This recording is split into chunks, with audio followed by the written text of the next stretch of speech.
Muy buen día, mi nombre es Israel Suárez, bienvenidos a su canal Apologética Netzarita. En un video pasado hablamos acerca del paganismo que existe dentro de la fiesta de Purim.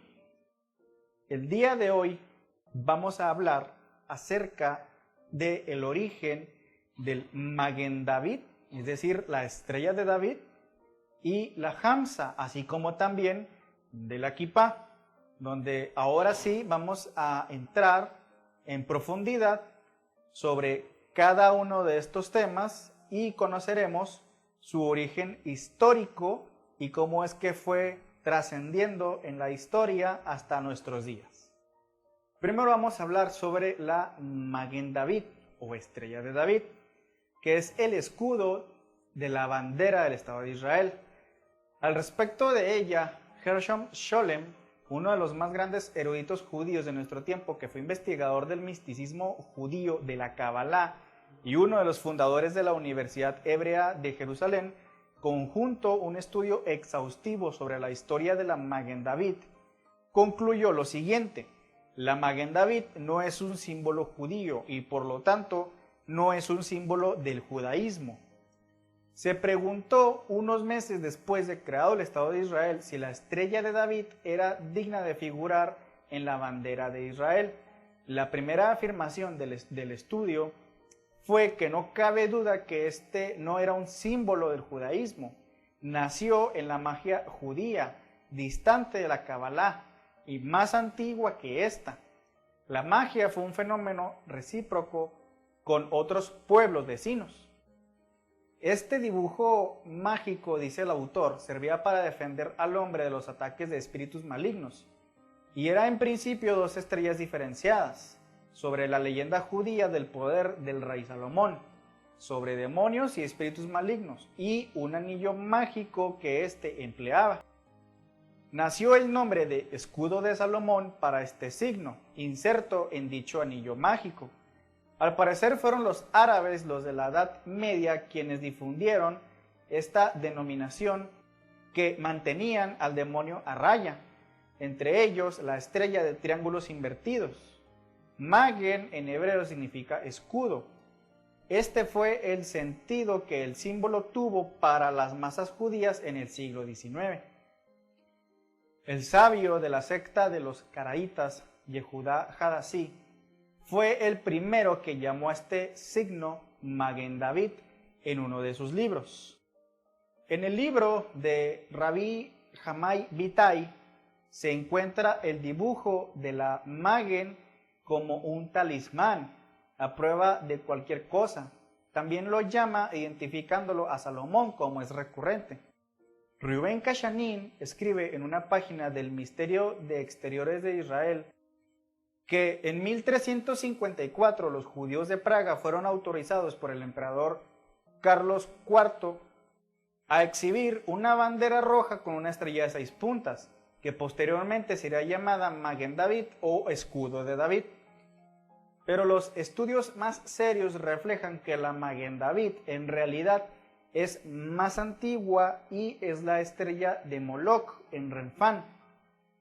En Hechos 7:43 dice lo siguiente: antes bien, llevasteis en lo alto del tabernáculo de Moloch y la estrella del dios Renfán.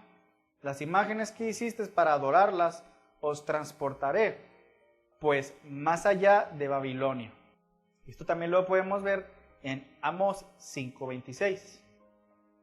El hexa es entonces un antiguo símbolo pagano que no tiene nada que ver con el Dios de Israel, aunque ellos lo hayan adoptado. Este dios Sol es adorado en la persona de Baal o Lucifer, portador de la luz y el único para instruir a la humanidad en el misterio de iniquidad. Por tanto, el hexa viene a ser un símbolo de la más alta religión satánica sobre la tierra. Es el trono de la serpiente simbólicamente hablando.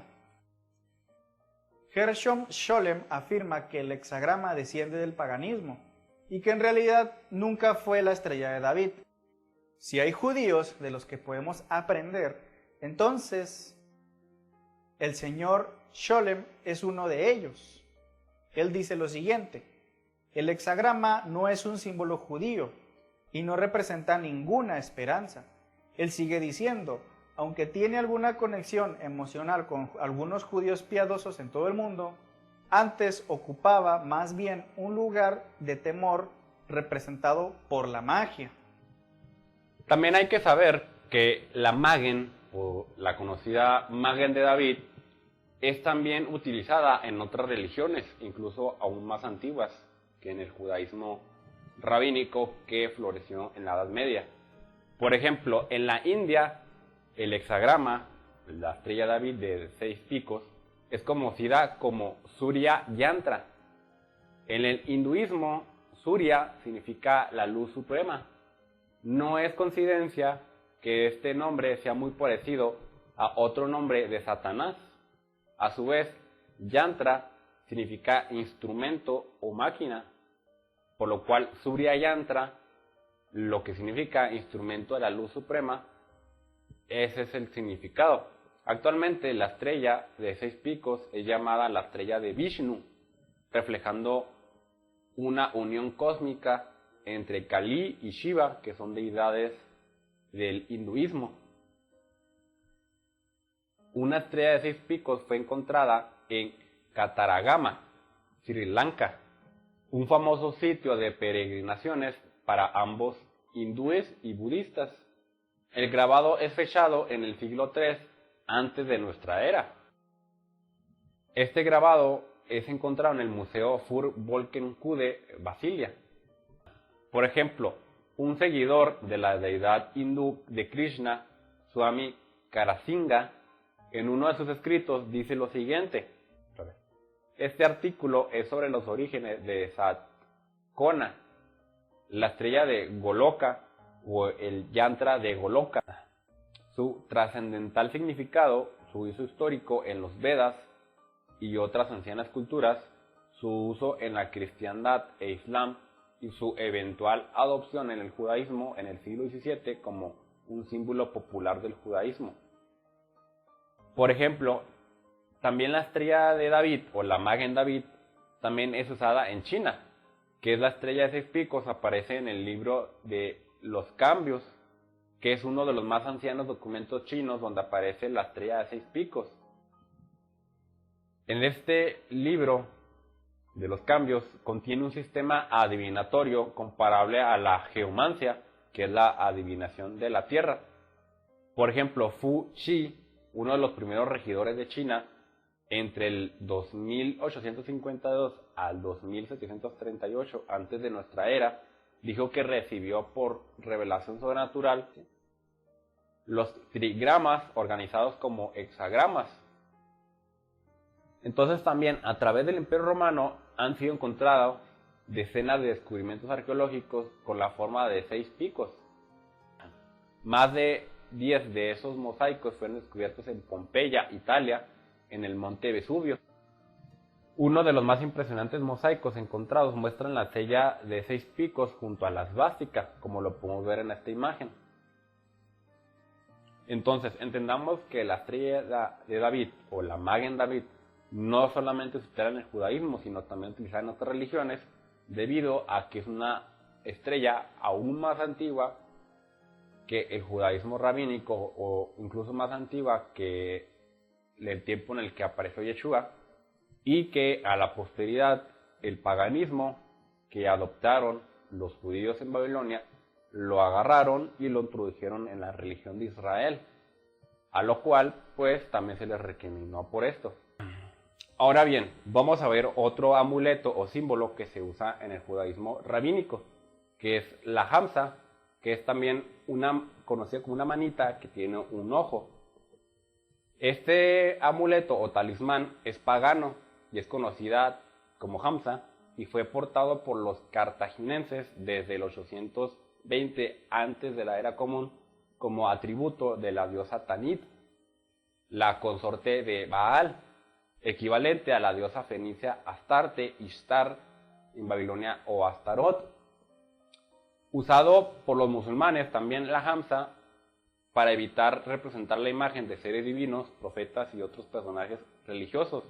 Ese talismán, la hamsa, es usado como mano poderosa que representa a un falso dios o ángel caído. Eso se llama aniconismo o ausencia de representaciones gráficas, superstición, comparable al que algunos individuos le dan a una herradura o una pata de conejo suponiendo que les traerá buena suerte. Pero más allá de ello, el Hamsa constituye entre los grupos musulmanes o judíos un modo de adoración neopagano. Los musulmanes lo que hacen es establecer una relación entre los 5 dedos de la mano y los 5 pilares del Islam, a pesar de que el Corán prohíbe el uso de amuletos y la superstición en general, también llamado este amuleto, el Hamsa, como la mano de Fátima, en alusión a Fátima, la hija de Mahoma. También se le llama el ojo de Fátima, debido a que en algunas versiones el símbolo pues incluye el ojo, como les mencionaba. Pero hay que entender que este ojo es el ojo de Horus, que es otro dios egipcio pagano que era hijo de Osiris, el dios que fue asesinado por su propio hermano Set. En el judaísmo rabínico, por su parte, con frecuencia lo llaman la mano de Miriam, hermana de Moisés y de Aarón, o mano 5. La versión judía lleva 4 pequeños peces colgando de la muñeca. En ocasiones contiene otros símbolos como ojos, estrella de David, es decir, estrella de Moloch, peces, flor de loto, entre otros. Todo esto con la intención de fortalecer el poder de la Hamsa, que posee innumerables representaciones. Algunas personas piensan que cuando es representado con los dedos juntos, el amuleto sirve para la buena suerte. En el caso de poseer los dedos separados, se usa para alejar las energías negativas. De acuerdo a la tradición popular, los musulmanes relacionan los 5 dedos de la mano con los pilares del Islam, mientras que los judíos le atribuyen el simbolismo a los 5 libros de la Torá. El empleo de la mano de Dios se da en la iconografía judía, ya a partir del año 244 en la Era Común. En los frescos parientales de la sinagoga de Dura, Europos en Siria, y desde el 518 y 529 en la Era Común en mosaicos que Marianos y Janina realizaron en la sinagoga de Beit Alfa Galilea en Israel. No obstante, sí es usado en el judaísmo rabínico. A esto podemos llamar como idolatría judía de la sinagoga de Satanás. Apocalipsis 2:9 dice lo siguiente: sé tu tribulación y tu pobreza, si bien eres rico en gracia y santidad, y que eres blasfemado de los que se llaman judíos y no lo son, antes bien son la sinagoga de Satanás. Ahora vamos a hablar acerca de la kipá, que es aquel gorrito que se ponen los judíos, que es otro elemento utilizado en el judaísmo rabínico. Vamos a hablar en profundidad sobre este tema. Hoy en día, no solo los judíos usan habitualmente una pequeña gorrita para cubrirse la cabeza en sus cultos, sino también algunos grupos judíos mesiánicos o incluso creyentes nezaritas, que están reevaluando sus creencias desde una perspectiva hebrea. También han adoptado esta costumbre. Sin embargo, veamos qué tiene que decirnos la misma Torá al respecto. La palabra kipá viene del hebreo kippur, que significa cubrir o expiar. De ahí el nombre para la fiesta, Yom Kippur. Algunas de las razones dadas para justificar el uso de la kipá como mandamiento hoy incluyen el reconocimiento de que Dios está por encima de la humanidad, aceptación de las 613 misbot, mandamientos, símbolo de identidad judía, demostración del ministerio de todos los judíos. Vamos a examinar algunos pasajes que, dicho sea de paso, la gran mayoría no son de la Torá, sino de los escritos del Tanaj, los cuales usan para tratar de justificar que el hombre debe de usar una cubierta sobre su cabeza. Pero nosotros, examinando el contexto, trataremos de llegar a conclusiones que sí es correcto o no dicha interpretación. Primero, segundo libro de Samuel 15:30 dice lo siguiente: David continuó subiendo por el monte de los olivos, llorando según subía, la cabeza cubierta y andaba descalzo, y toda la gente con él tenía la cabeza cubierta y lloraban según subían. Este verso es correcto y es un mandamiento para usar kipá o una cubierta en la cabeza. Bueno, entonces también es un mandamiento andar descalzo siempre. También los judaizantes afirman que así como Aarón y sus hijos se les ordenó que usaran un turbante o una cubierta en la cabeza según Éxodo 28, 39 al 41, el problema es que nosotros no somos sacerdotes que oficializan en un tabernáculo o en un templo, pero tratemos de llegar al fondo de la cuestión. Ahora bien, dentro de las mismas distintas corrientes dentro del judaísmo, existe aún un gran debate acerca de si o no usar una kipá, ya que es considerada una ley alágica, es decir, de los mandamientos que establecen los rabinos, o simplemente una costumbre. Por ejemplo, el profesor Jacob Lauterbach ha señalado lo siguiente: la costumbre de rezar la cabeza descubierta o con la cabeza cubierta no es toda una cuestión de derecho, es decir, de una ley alágica. Es más bien, o simplemente, una cuestión de la propiedad social y el decoro. Bueno, si es esto cierto sobre el usar una kipá como una obligación, entonces, ¿por qué Saulo de Tarso, Pablo, deja en claro en el Brit Hadashah que los hombres no han de tener nada en sus cabezas, como lo dice 1 Corintios capítulo 11, versículo 4? ¿Será entonces que Shaul, un seguidor de Yeshua, siendo fariseo, sabía algo que aún nosotros teníamos dudas al respecto? Por ejemplo, el rabino Moses Kerser, en su célebre libro ¿Qué es un judío?, en la página 93, dice lo siguiente sobre el usar kipá: sabemos por la arqueología que en los tiempos antiguos la gente de Israel andaba con la cabeza descubierta. En el Museo Británico hay un bajo relieve del rey asirio Sennacherib, en donde se retrataba a los judíos que no llevaban cubiertas en sus cabezas, como se puede ver en la siguiente imagen. Por lo tanto, la práctica moderna ortodoxa de mantener la cabeza cubierta en todo tiempo no se remonta al antiguo Israel. Sin embargo, en el este de las clases privilegiadas llevaban un adorno de cabeza como signo de su estado o estatus, y con el tiempo esta costumbre se extendió a todos los grupos. O por ejemplo, Abraham Milgram, en su libro El culto judío, en la página 351, dice también lo siguiente: entre los judíos modernos, la cubierta de la cabeza como símbolo de la reverencia durante el culto ha seguido siendo un símbolo religioso de importancia, pero el origen y desarrollo de este símbolo religioso está envuelto en la incertidumbre. Con el paso del tiempo, la costumbre de cubrirse la cabeza durante el culto cada vez más se convirtió en obligatoria. A medida que las persecuciones de la Iglesia aumentaron, la aversión judía a todo cristiano se profundizó.